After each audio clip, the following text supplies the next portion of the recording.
Halo warga-warga bumi dimanapun kalian berada, apa kabarnya? Masih di alur cerita kali ini, saya akan merangkum film yang berjudul Son of Gun. Film ini dirilis pada tahun 2014 yang menceritakan tentang mantan narapidana yang cerdas dan pintar, di mana IQ-nya setara dengan Om Rocky Gerung saat berbicara tentang filsafat. Yang intinya, film sangat brutal dan beradrenalin untuk ditonton, dan tanpa harus berlama-lama lagi, lebih baik mari kita sama-sama simak alur cerita lengkapnya. Di awal cerita, kita akan diperkenalkan dengan seorang pemuda berusia 19 tahun berambut gondrong yang baru saja divonis hukuman 6 bulan penjara karena dia ketahuan mencuri BH milik seorang tobrut. Pemuda bernama Junior ini dimasukkan ke penjara dewasa karena usianya sudah terlalu tua untuk dikurung di penjara monopoli. Turn your hands the other way. Wiggle your fingers. You have enemies or anyone inside?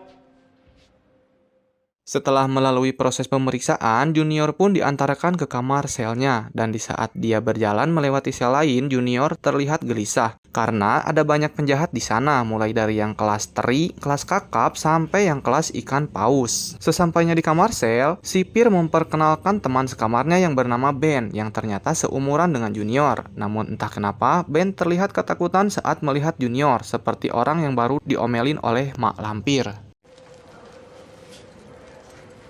Keesokan harinya, rambut Junior pun dicukur sampai botak seperti bannya motor GP. Kemudian dia ikut kerja di pabrik sepatu penjara. Diketahui bahwa para napi di sini tetap bekerja dan mendapatkan gaji dengan jenis pekerjaan yang berbeda-beda. Mulai dari bikin sepatu, bikin baju, sampai bikin anak.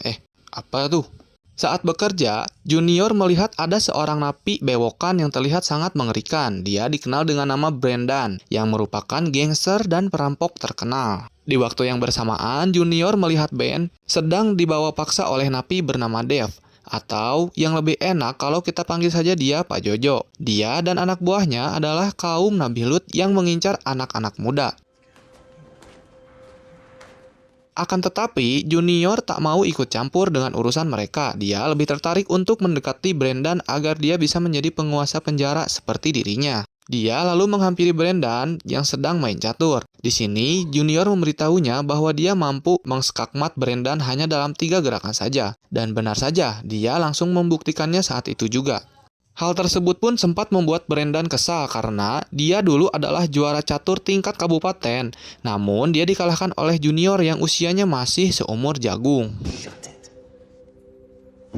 Brendan juga mengatakan kalau semua orang di penjara bukanlah siapa-siapa dan tidak perlu ditakuti termasuk Pak Jojo dan kaumnya. Jadi Junior hanya perlu menjalankan hukumannya lalu bebas dengan damai. Di malam harinya, Junior terbangun karena suara berisik di dalam kamarnya. Karena Ben sedang meruncingkan ujung sikat gigi untuk dijadikan senjata pembelaan diri. Dia sudah muak dengan Pak Jojo dan CS yang selalu mentusbolnya hampir setiap hari. Mendengar hal itu, Junior pun mulai merasa iba kepada Ben, dan besoknya Junior sengaja mengajak Ben main gelut-gelutan agar dia dan teman sekamarnya itu dimasukkan ke dalam sel isolasi.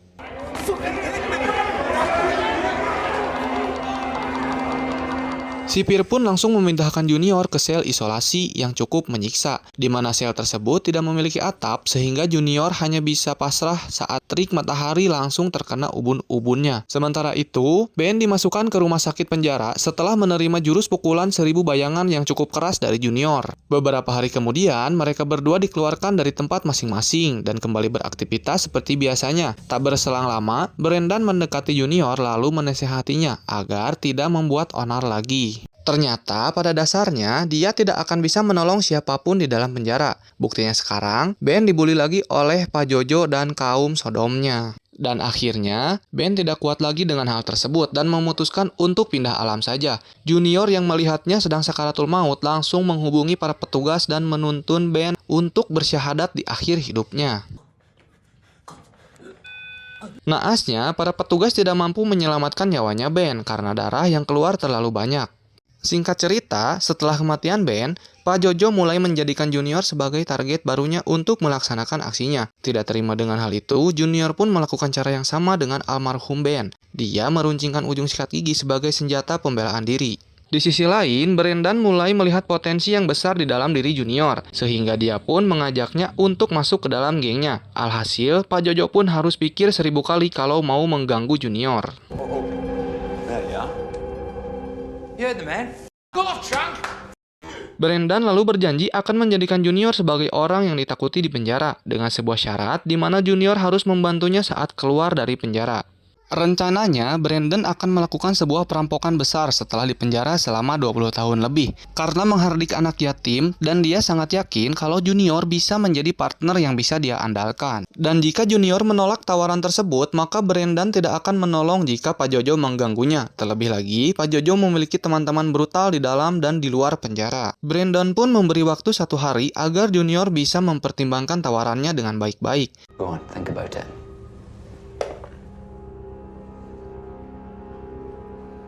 Keesokan harinya, Junior hendak menemui Brendan lagi, tapi tiba-tiba Pak Jojo dan CS menyeretnya ke toilet dan memaksanya untuk melancarkan aksinya.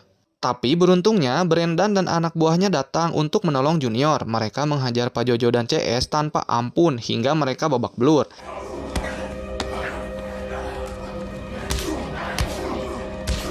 Selanjutnya, Brendan menyuruh anak buahnya untuk menghabisi Pak Jojo dengan menjatuhkannya ke lantai atas.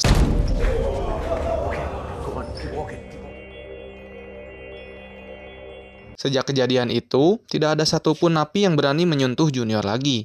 Dan selama 5 bulan terakhir, Junior menjadi sosok berkuasa dan ditakuti oleh semua orang berkat didikan dari Brendan. Singkat cerita, Junior akhirnya keluar dari penjara, dan untuk menepati janjinya kepada Brendan, dia tidak langsung pulang ke kampung halamannya. Dia memilih untuk mengirim surat Brendan kepada seorang mafia bernama Sam, atau yang dikenal juga dengan julukan Al Smedi. Dia adalah mafia yang sangat berkuasa dan sangat ditakuti di wilayahnya, karena dia menguasai 80% bisnis haram di sana. Kebetulan, Sasmed sedang main catur di sini. Dia lalu meminta saran kepada Junior yang sangat jago dalam hal strategi. Sasmed pun terkesima dengan kemampuan Junior tersebut dan langsung menjadikannya sebagai anggota di organisasinya. Tapi sepertinya salah satu anak buah Sasmed yang juga merupakan keponakannya tidak menyukai kehadiran Junior. Setelah itu, dia juga diberi tempat tinggal di dekat pantai dengan pemandangan cewek-cewek spektobrut yang berlarian ke sana kemari. Bahkan ada juga cewek yang sedang mencium bibir pantai. Junior lalu membuka koper yang diberikan oleh Sasmed, di mana ada sebuah pistol di dalamnya. Saat dia hendak mencoba senjata itu, tiba-tiba ada mbak-mbak yang mengetuk pintunya. Rupa-rupanya, si mbak hanya ingin menumpang boker. I'm just gonna use your toilet. Di mana si mbak-mbak itu adalah ani-aninya Sasmed yang bernama Tasya. Dia diperintah untuk memberikan uang dan HP Nokia Cinitnit kepada Junior. Selesai melaksanakan panggilan alam, dia langsung memberikan instruksi kepadanya. Setelah mendapatkan instruksi, Junior langsung pergi ke tempatnya Bandar Bubuk Magic. Di sini, Junior memesan senjata sesuai dengan arahan dari Tasya, mulai dari granat Rusia, MPK-5, sampai dengan turret Mobile Legends dan tombak minion pun jadi. Sebagai bonus pembelian, reseller Ahmad Shotgun ini pun memberikan latihan menembak gratis agar Junior bisa menggunakan semua senjata tersebut.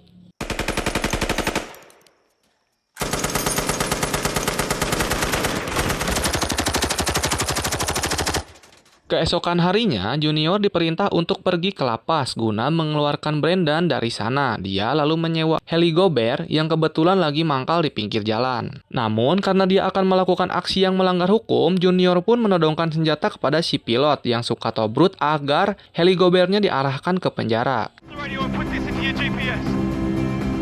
Di waktu yang sama, Brendan sedang bersiap untuk kabur. Dia menyuruh anak buahnya untuk membuat keributan dengan mengadakan Royal Rumble di dalam penjara. Lalu, dia menyandra salah satu sipir untuk mengancam akan membunuhnya kalau pintu lapas tidak dibuka. Di saat pintunya dibuka, disitulah helikopter yang ditumpangi Junior masuk ke halaman belakang. Agar Brendan dan CS bisa naik, Junior membantunya untuk menembaki para petugas dengan skill yang diajarkan oleh reseller Ahmad Shotgun.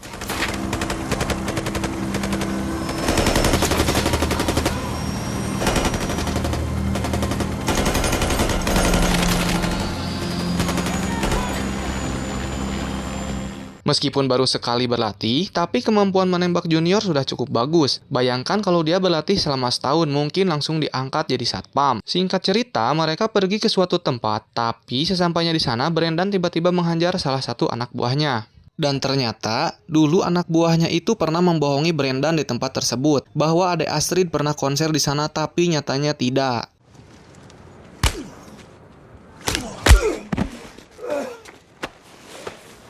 Come on, let's go.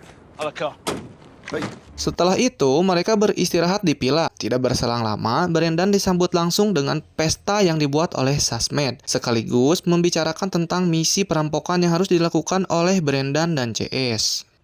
It's 3 times what it was when you went inside. Sasmed lantas memberitahu Brendan bahwa dia punya rencana untuk merampok emas batangan yang nilainya setara dengan 800 kali lipat uang korupsi dana prakerja. Di saat Sasmed dan Brendan sedang membicarakan perampokan, Junior justru mendekati Tasya yang sedang menyebat magnum kretek di belakang villa sambil berkata, "Ora udud paru-paru, ora smile." I liked you better without the jacket. Tapi saat Junior mencoba untuk PDKT, tiba-tiba keponakan Sasmed mendorongnya ke kolam renang. Dan sialnya, Junior tidak bisa berenang karena dia fobia dengan air. Melihat hal itu, Tasya langsung terjun untuk menyelamatkannya. Junior yang merasa dipermalukan akhirnya memilih pergi dari sana. Namun, di tengah perjalanan pulang, Tasya menawarkan tumpangan kepadanya. Japan. Tasya lalu mengajak Junior makan wonton di warung Cina terdekat. Di sini, keduanya mulai saling menyukai satu sama lain, apalagi usia mereka tidak jauh berbeda. Tapi Junior heran kenapa Tasya tidak kabur dari rumah Sasmed, padahal dia terlihat tidak nyaman menjadi ani-ani. Tasya pun mengatakan kalau Sasmed pasti akan membunuhnya. Junior pun memahami perasaannya. Mereka berdua lalu menghabiskan malam dengan bercanda tawa dan saling berbalas pantun. This is the first time I've seen you laugh. Keesokan harinya, Junior diamuk oleh Brendan karena ketahuan mendekati Tasya. Brendan mengatakan Sasmed akan sangat murka kalau tahu ani-aninya didekati oleh anak buahnya sendiri. Dan pastinya dia akan menghabisi Junior sebagai ganjarannya. Oleh karena itu, Brendan menyuruh Junior untuk fokus pada misi yang akan dilakukannya. Get with the program or you are out, right? Setelah Brendan mengajak Junior untuk bergabung dengan timnya karena mereka akan memantau lokasi perampokan di mana perusahaan tambang itu dijaga dengan sangat ketat seperti celana legging yang dipakai senam Jumba. Sebelum misi dimulai, Brendan memberi tugas kepada Junior untuk menggunakan senjatanya dan jika ada penjaga yang mendekat, maka dia harus berani menodongkan senjata tersebut. You get your gun right in the head. So no one can move it. Malam harinya, Brendan kembali mempertegas rencananya. Dia juga mengajak Sasmed untuk bergabung di sini. Tapi selagi dia menjelaskan, tiba-tiba keponakan Sasmed mengejek Junior. Karena sudah muak diremehkan, Junior pun langsung mengajaknya perang sarung. Untuk menenangkan diri, Junior memilih pergi ke warung remang-remang. Namun bukannya terhibur, dia malah melihat Tasya sedang diganggu oleh para begundal. Dan tanpa basa-basi, dia segera mengeluarkan pistol untuk menakut-nakuti mereka. Tapi ternyata Tasya tidak suka dengan tindakan Junior karena bisa memancing polisi untuk datang. Junior pun meminta maaf dan berjanji tidak akan mengulanginya lagi. Dia lalu mengajak Tasya untuk minum kopi bersama di kopi kenangan, tapi Tasya lebih suka main di sisi pantai. Near your place there's a footbridge to the beach, know it? Di sana, Tasya ingin mengerjai Junior supaya dia bisa berenang. Akan tetapi, mereka malah terbawa suasana dan akhirnya mereka malah adu gabrut tanpa ditayangkan. Besok paginya, Tasya memberikan kalung miliknya yang bertuliskan "Aku cinta Om-Om". Kemudian Junior berjanji kepada Tasya bahwa dia akan membawa emas hasil rampokan dan menyelamatkan Tasya dari cengkaman Sasmed. When I get that gold, I'll get my share. Then you and me gonna run off together. Just pack your bags and be ready. Tidak lama setelah itu, Junior bergabung dengan Brendan dan timnya untuk melakukan aksi perampokan sesuai dengan rencana yang sudah disepakati. Di sini, Brendan dan CS menyamar sebagai petugas PLN agar bisa masuk lewat gerbang depan perusahaan. Setelah berhasil masuk, Brendan langsung menjebol saluran udara di gedung tersebut. Hey, you can do this. Brendan kemudian menyuruh Junior untuk menyusup ke dalam melalui ventilasi yang sudah dijebol. Tapi sialnya, Junior tidak sengaja menjatuhkan senternya. Dia pun terlihat sangat panik karena takut ketahuan. Tapi sebagai dedengkotnya, Brendan berusaha menenangkan Junior supaya rencananya tidak berantakan. I just dropped my torch. Will they see it? I'm in keep going. Keep going. Di tempat lain, Tasya terlihat sedang bersama Sasmed. Di sini terungkap bahwa selama ini Tasya ditugaskan untuk menguji kesetiaan Junior. Dia pun melaporkan kepada Sasmed bahwa Junior berniat untuk mengkhianatinya. Dia mengatakan yang sejujurnya karena yakin kalau Junior akan lolos dari Sasmed. Beberapa jam kemudian, perampokan akhirnya dimulai. Selagi Junior standby di ventilasi, Brandon dan CS bergerak secara ugal-ugalan dengan menjebol ruang kendali CCTV lalu menyetrum penjaganya dengan jurus Chidori.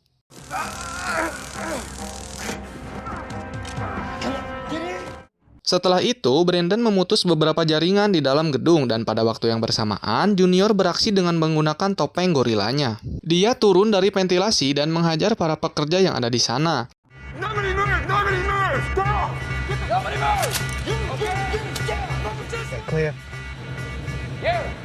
Brandon dan CS lalu masuk dan menyandra semua pekerja yang ada di dalam sembari mencari emasnya. Awalnya, perampokan ini berjalan mulus, tapi keponakan Sasmed malah menjadi beban tim karena dia menembak salah satu sandera. Padahal rencana Brandon hanya merampok, bukan melukai orang. Brandon pun menyuruhnya untuk menyumbat darah yang keluar dari luka tembak tersebut dengan kain sobekan kaos. Bersamaan dengan itu, ada beberapa polisi yang datang ke lokasi tambang, jadi mau tidak mau Brandon harus mengubah rencananya.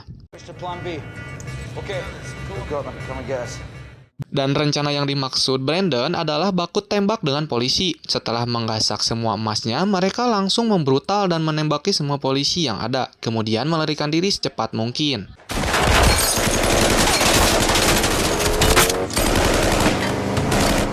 Mereka pun saling kejar-kejaran hingga akhirnya Brandon dan CS berhasil lolos. Tapi sayangnya salah satu anak buah Brandon terkena tembakan di bagian perut kirinya hingga sepertinya tidak akan bisa bertahan lebih lama lagi.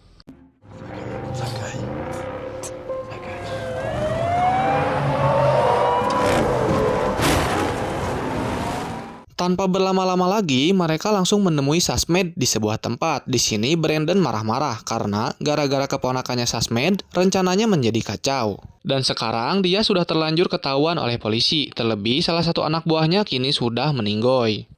I took my eye off him for 1 second. Sasmed pun turut berduka atas kematiannya. Setelah itu, Sasmed menyuruh Brandon dan Junior untuk membakar mobil dan semua barang bukti perampokan, termasuk mayat anak buahnya.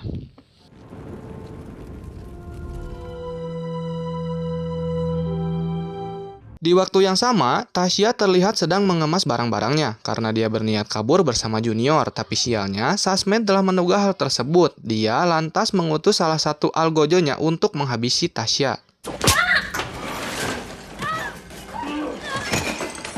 Namun, Tasya tidak mau pasrah begitu saja. Dia langsung memukul kepala si buruk rupa dengan setrika, lalu pergi secepat mungkin. Tidak hanya Tasya dan Junior, Brandon juga dijebak oleh Sasmed yang ingin menguasai semua emasnya. Brandon pun mengajak Junior ke sebuah makam lalu menggali salah satu kuburan. Rupa-rupanya, Brandon menyimpan uang hasil ngepetnya di tempat tersebut. Dia berniat pergi ke Melbourne karena Sasmed akan menjual emasnya di sana.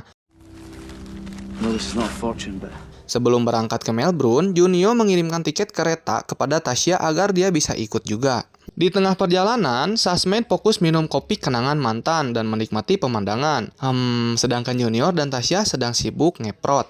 Sesampainya di lokasi tujuan, Brandon menemui kenalannya di sana untuk meminta informasi terkait penjualan emas yang akan dilakukan Sasmed dengan mafia Rusia. Well, this is where my mate reckons it's gonna happen. Malam harinya, Brandon, Junior, dan Tasya melihat berita di televisi di mana mereka telah menjadi buronan. Brandon kemudian memberikan amplop berisi uang kepada Tasya untuk diberikan kepada istri dan anak buahnya yang telah meninggal. Akan tetapi, Tasya tidak mau disuruh-suruh. Brandon yang emosi pun langsung menamparnya saat itu juga. Dan tentu saja hal tersebut membuat Junior marah. Dan tidak terima kekasih barunya itu disakiti oleh Brandon sampai akhirnya baku hantam pun terjadi.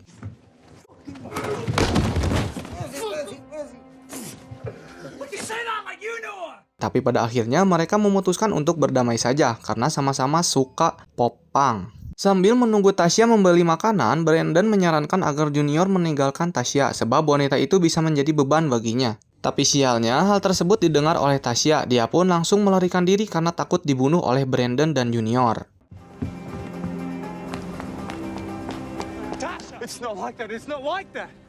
Junior pun mengejarnya dan berusaha meluruskan masalah bahwa dia tidak pernah berniat menyingkirkan Tasya meskipun akan dibayar mahal oleh Brandon. Dia justru masih ingin menjalankan rencana awalnya di mana dia kabur bersama Tasya. Namun Tasya sudah terlanjur kecewa dan memilih untuk pergi. Dan sebelum itu dia mengatakan kepada Junior kalau Brandon hanya ingin memanfaatkannya saja. Di sisi lain, Brandon yang sedang menyantap makanannya tiba-tiba ditodong senjata dari belakang. Rupanya, orang yang menodongnya adalah sesama aliansi Sasmed. Dia diutus untuk menghabisi Brandon, tapi Brandon justru mengajaknya bekerja sama dan berjanji akan memberi hasil dari penjualan emas. You could be walking away with at least a few $100,000. Sementara itu, Junior sedang uring-uringan setelah ditinggalkan oleh Tasya. Dia pun mengirimkan pesan suara dan Pup menangis kepada wanita itu agar ingin bertemu lagi dengannya. Things are not as you imagine. Keesokan paginya, Junior dibangunkan oleh Brandon sambil menodongkan sebuah pistol. Seketika, Junior pun terkaget-kaget. Dia mengira kalau Brandon ingin membunuhnya, tetapi ternyata Brandon hanya ingin memberi kejutan karena hari itu adalah hari ulang tahun Junior. Pria itu kemudian memberikan pistol tersebut sebagai hadiahnya. Every fucker telling you do this. Happy birthday. Sensitive. Get up, we're going out. Setelah itu, Brandon mengajak Junior untuk mengacaukan transaksi emas antara Sasmed dan CS dan mafia Rusia. Tapi sayangnya, Sasmed tidak datang di lokasi. Dia hanya mengirim keponakan dan algojonya saja. Brandon dan Junior lalu mengawasi mereka dari kejauhan dan ketika transaksi sedang berlangsung, tiba-tiba gara-gara mafia Rusia menganggap anak buah Sasmed ingin menggagalkan kesepakatan, alhasil mereka pun saling baku tembak. Lalu, disinilah Brandon muncul untuk menghabisi mereka semua. Kemudian, Brandon dan CS membawa keponakan Sasmed yang masih hidup ke sebuah tempat yang tertutup, kayaknya gudang Superman. Mereka lalu menyiksa si buruk rupa sampai dia mau buka mulut tentang lokasi emasnya. Tapi karena dia tidak mau buka mulut, akhirnya Brandon pun memutuskan untuk memasukkannya ke dalam kulkas biar dingin seperti sikapmu. When? Saat si buruk rupa sudah merasa kedinginan sampai tersiksa, Brandon kembali bertanya tentang emasnya.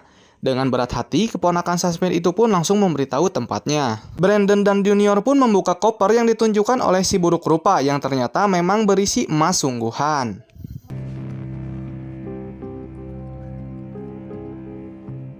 Setelah mendapatkan emasnya, Brandon dan Junior kembali ke markas Sasmed. Tentunya mereka ke sana bukan untuk pinjam 100, tapi ingin balas dendam. Tanpa banyak basa-basi, Brandon pun langsung menembak mafia jamet itu hingga tewas, dan sangat mengenaskan.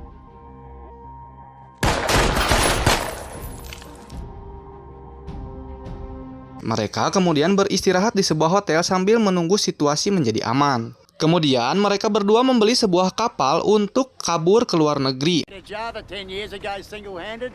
No, the boat, mate. Prices on the advert. You're on. Singkat cerita, mereka pun berlayar dengan kapal tersebut. Namun di tengah pelayaran, Brandon dan Junior kembali adu bacot. Kali ini Junior sangat kecewa kepada mentornya itu yang selama ini telah memanfaatkannya. Padahal dia selalu menganggap Brandon sebagai guru yang tulus. Di sini juga akhirnya terungkap kalau Junior telah memindahkan semua emasnya ke tempat lain. Dan seketika Brandon pun murka dan langsung menodongkan pistolnya. Tapi di waktu yang bersamaan ada telepon masuk dari Tasya. Rupanya Junior dan mantan ani-ani itu sudah merencanakan jebakan ini sejak masih berada di Melbourne. Where is the gold? Answer. Want to see your half of the gold? Do what he says. Brandon yang kesal pun langsung mendorong Junior ke laut. Dia lupa kalau Junior tidak bisa berenang. Meskipun kesal, tapi Brandon tidak berniat untuk membunuhnya. Bagaimanapun juga, Junior adalah murid terbaiknya. Dia lantas menolong Junior dan mengangkatnya kembali ke kapal.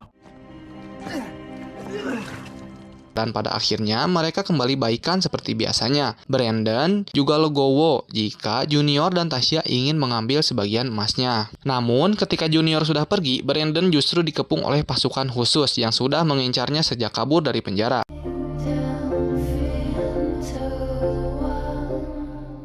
Di akhir film, Junior dan Tasya hidup bahagia sebagai suami istri. Sedangkan Brandon, dia kembali divonis 20 tahun penjara. Tapi, pada suatu hari, dia mendapat kiriman surat dari Junior. Dan dalam surat tersebut, Junior memberitahu jatah emas milik Brandon yang dia sembunyikan di dalam sebuah kuburan. Karena bagaimanapun juga, Brandon telah mendidik Junior menjadi orang yang pemberani. Dan film pun tamat dengan happy ending.